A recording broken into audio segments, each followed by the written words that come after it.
وہ جان گیا تھا فون کہاں ہو سکتا تھا، مگر وہاں کیوں تھا؟ وہ چند قدم آگے بڑھ کر 1 سیکنڈ میں اس فٹ پاتھ پر بیٹھے ہوئے 5 بھکاریوں میں سے پہلے کے پاس پہنچ گیا۔ وہ بھکاری مسکراتے ہوئے سیل فون اپنے ہاتھ میں بلند کیے اسی کی طرف دیکھ رہا تھا۔ وہ اس کے سامنے کھڑا اس قیمتی سیل فون کو دیکھ رہا تھا۔ یہ سیل فون چند ہفتے پہلے ہی تو اس نے اسے گفٹ کیا تھا۔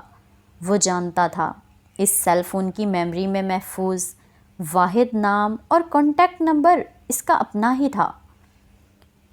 واحد تمہارا نام ہے جسے دیکھ کر مجھے کچھ محسوس ہوتا ہے، باقی ہر نام کے ساتھ صرف یادیں جڑی ہیں اور میں ان یادوں سے فرار چاہتی ہوں۔ تمہارا نام کافی ہے میرے لیے، اس نے سیل فون میں اس کا نام محفوظ کرتے ہوئے کہا تھا۔ اسے یقین تھا اس سیل فون میں اور کسی کا نام نہیں تھا۔ اس کی فون بک اس کے نام سے شروع ہو کر اسی کے نام پر ختم ہو جاتی تھی، اور اب وہ قیمتی فون سڑک پر بیٹھے اس بوڑھے بھکاری کے ہاتھ میں تھا جو ہر روز وہاں بیٹھا تاش کے پتوں سے مختلف چیزیں بناتا رہتا تھا یا اکیلا بیٹھا تاش کھیلتا رہتا۔ آج وہ تاش کھیل رہا تھا۔ ہوا تیز تھی کہ وہ تاش کے پتے کھڑے نہیں کر سکتا تھا۔ وہ اس کے پاس سے گزرتے ہوئے کئی بار اس کے پاس بیٹھ کر تاش کھیلنا شروع کر دیتی تھی، اور وہ احمقوں کی طرح فٹ پاتھ کی دیوار کے ساتھ ٹیک لگائے اس کو یکے بعد دیگرے بازی پر بازی ہارتے دیکھتا رہتا۔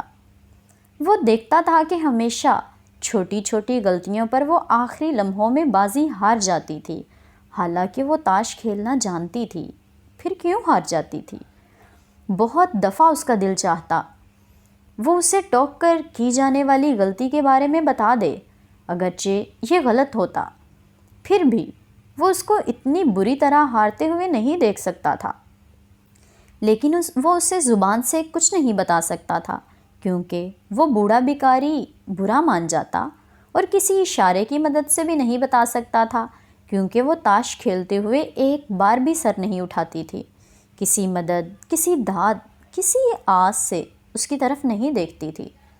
سر جھکائے وہ کچھ دیر وہاں بیٹھی تاش کھیلتی، پھر آخری بازی کے بعد ایک گہرا سانس لے کر مسکراتی اور بوڑھے کو دیکھتی جو فاتحانہ نظروں سے اسے دیکھ رہا ہوتا۔ پھر وہ جیب سے چند ڈالر نکالتی اور اس کے ڈبے میں ڈال کر اٹھ کھڑی ہوتی۔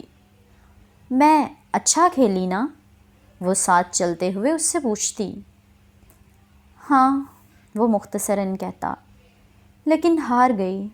وہ جانتا تھا وہ اس جملے میں کیا کہہ رہی تھی، معمولی غلطی سے۔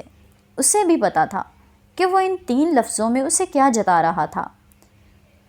وہ ایک دوسرے کو دیکھتے چند لمحوں کے لیے، پھر سر جھٹکتے، گہری نظروں کا تبادلہ کرتے، نظریں چراتے، پھر قدم آگے بڑھا دیتے۔ She gave it to me، یہ اس نے مجھے دے دیا ہے، بوڑھے بھکاری کی آواز نے یکدم اسے چونکا دیا تھا۔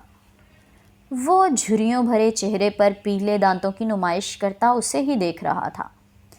اس نے اپنے جسم میں کپکپاہٹ محسوس کی۔ یہ سردی نہیں تھی، کچھ اور تھا۔ وہ اس کے دیے ہوئے تحفے کو فٹ پاتھ پر بیٹھے بھکاری کو کیسے تھما سکتی تھی؟ اس نے بے یقینی اور شوق کے عالم میں قدم آگے بڑھائے۔ کچھ دور آگے گٹار بجاتے ہوئے اگلے سیاہ فام بھکاری نے مسکراتے ہوئے اس کا استقبال کیا۔ وہ دونوں ہمیشہ وہاں کھڑے ہو کر کچھ دیر خاموشی سے اس کے گٹار کو سنا کرتے تھے، پھر جیسے بجائے جانے والی دھن پہچاننے کی کوشش کرتے، اور اکثر اس میں کامیاب ہو جاتے۔ پھر وہ اس سیاہ فام کو کوئی دوسری دھن بجانے کو کہتے، ایک دفعہ پھر سے اسے پہچاننے میں لگ جاتے۔ اس سیاہ فام کی انگلیاں آج بھی بڑی تیزی سے گٹار بجا رہی تھیں، مگر وہ آج وہاں کسی دھن کو بوجھنے نہیں آیا تھا۔ وہ اس کے ڈبے میں پڑے سکوں اور نوٹوں میں اس چیز کو دیکھنے آیا تھا جو وہ وہاں پھینک کر گئی تھی، اور وہ چیز سامنے ہی پڑی تھی۔